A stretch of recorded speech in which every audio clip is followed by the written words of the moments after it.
Well, one of the things we've found in New Zealand, because New Zealand is so dependent on agriculture, that it was important from the Centre of Research Excellence point of view that we actually went out and found out whether photonics could be useful. So we went out and engaged with quite a lot of companies and with end users, and instead of saying we've got these great photonics technologies, how can we help you, we started saying what would make your life a lot easier? What do you think the one problem is that would make a difference to you? And one of them which popped up, which has been exploited with great success by one of my colleagues, Cather Simpson at Auckland, was the fact that nearly all propagation of dairy cattle in New Zealand and around the world is done by artificial insemination. When you use artificial insemination, you don't know whether you're going to get a male or female offspring.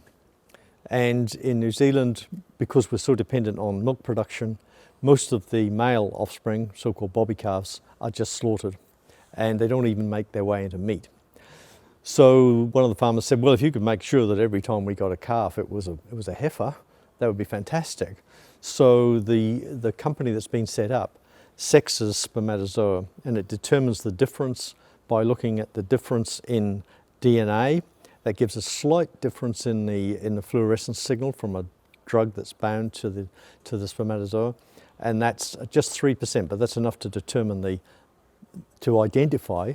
And then subsequently, in a microfluidic chip, the individual cells are pushed down one channel or another, and that pushing is done using the momentum of light. So you just push it with the light pressure.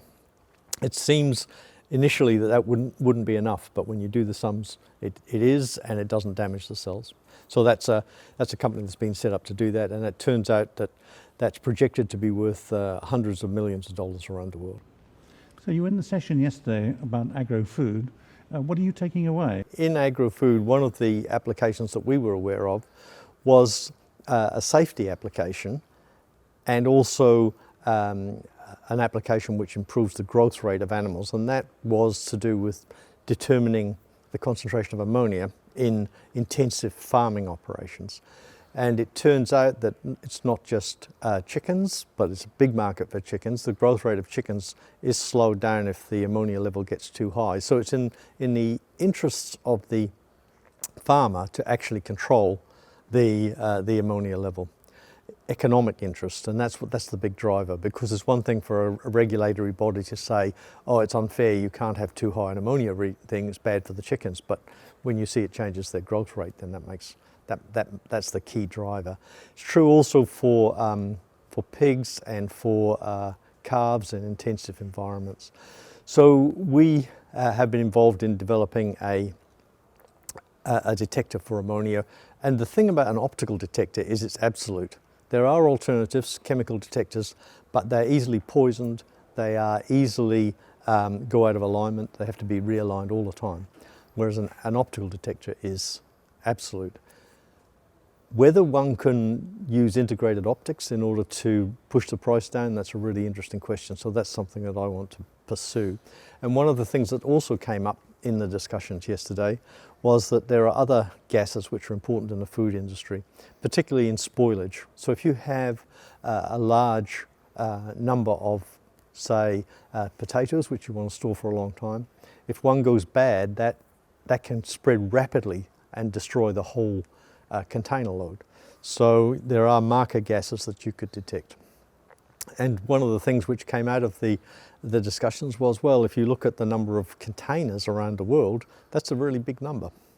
And if you could make that detector cheap enough, you could put one in every container that ships food.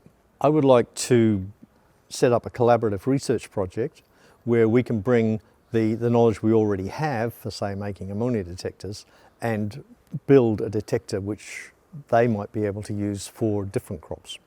And that would be mutually beneficial from a research point of view, but ultimately should lead to economic returns for some kind of company that builds these. And finally, how can PhotonDelta and the European photonics community help the development of photonics in Australia and New Zealand? I think that there are two things. One is through closer collaboration. because Australia and New Zealand have some small industry segments, but they have a limited number of people working in the area. So the scale is much bigger in Europe. So we need to be plugged into that.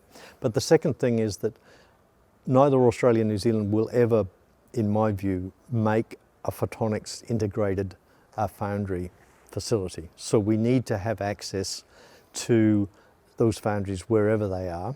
And by being involved early on, then we would hope that we would be able to get good access to such a facility, and in fact maybe even influence the sorts of things that that foundry could make.